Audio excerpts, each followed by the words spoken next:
Ассаламу алейкум, урматтуу мекендештер, жердештер, арбаңыздар. Мына ушентип күз айы да келди. Октябрь айында Кудай буйруса көптөн күткөн регистрация маселеси да чечилмей болду деп ниеттенип атабыз.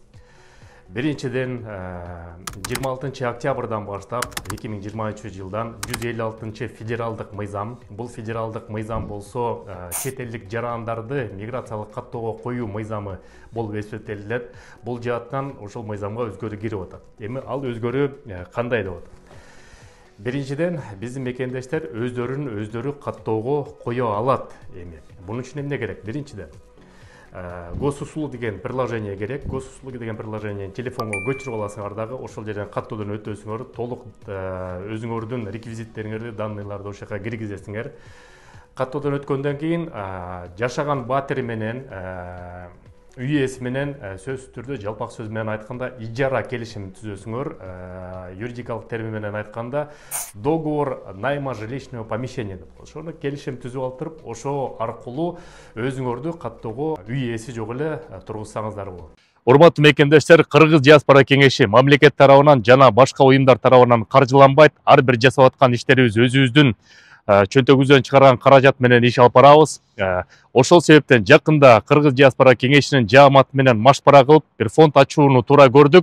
Ошол фондко салымымды кошом деген мекендештер 50 рубль болобу, 100 рубль болобу, андан ашык болобу, баарына ыраазы болобуз. Номерди мен силерге айта кетейин: 2202 2062 1801 1323. Кубанычбек О деп чыгат.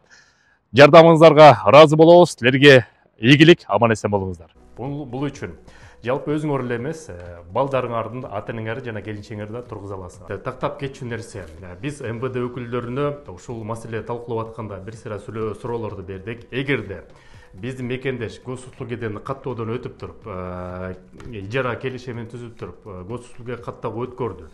Эгерде үй ээси ал жактан госуслугеден подтверждение бербесе, анда кандай болуп калат деп бул маселе. Бул жаатынан болсо, эгерде үй ээси силерди ошол жакта жашайт деп подтверждение 1 жума, 2 жума, 3 жума бербей койсо, анда автоматтык түрдө силерге ошол каттоо өтүш керек. Ал жаатынан дагы МВД өкүлдөрү бул мигранттарды бир аз болсо ойлоп тур.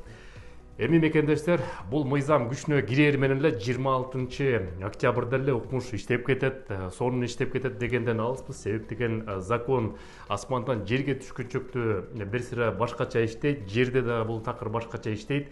Ошол эле күнү бүт проблематикабыз чечилип кетет дегенден да алыспыз. Бирок бул бир аз да болсо да биринчи кадамдардын бири.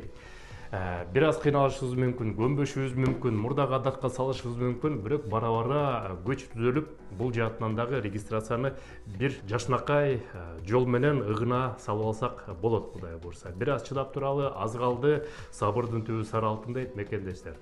Анан кийин эң негизгиси, ошол жерден ижарага келишим түзүп атканда договор найма жилищного помещения сөзсүз түрдө ар бир детальдарына көңүл буруп туруп, келишимди 11 айга түзөсүңөр. Ал жерге сөзсүз түрдө ошол силердин паспорт данныйлары сөзсүз кириш керек. Балдарыңардын, ата-энеңердин кайсыл киши ошол жерге каттоого турат, ошол кишилердин дагы бүт баарын тизмесин киргизишиңиз керек. Үй ээсинин дагы үйдүн квартиранын баасын, квартиранын адресин туура жазыш керек. Ал жаатынан өзүңүздөр билбесиңер, бизде ошо Кыргыз диаспора кеңеши кызматташып жаткан агентом юридикалык компаниясы бар. Ал компаниянын номерин мен сизге бир сыйра айтып кетейин. Номери +7 925 55 55 905. Диаспорадан чалсаңыздар, баардык консультацияны бекер кылышат. Жана эгерде акысын төлөөчү убакыт болсо, кичинекей акы алыш мүмкүн. Ошол сак саламат болуңуздар мекендештер. Бул жаатынан 26 октябрь келгенден кийин дагы кандай кемчиликтер бар, ушул жөнүндө дагы айтабыз. Силер менен Кыргыз диаспора кеңеши төрагасы мен Кубанычбек Осмонбеков. Сак саламат болуңуздар, көрүшкөнчө.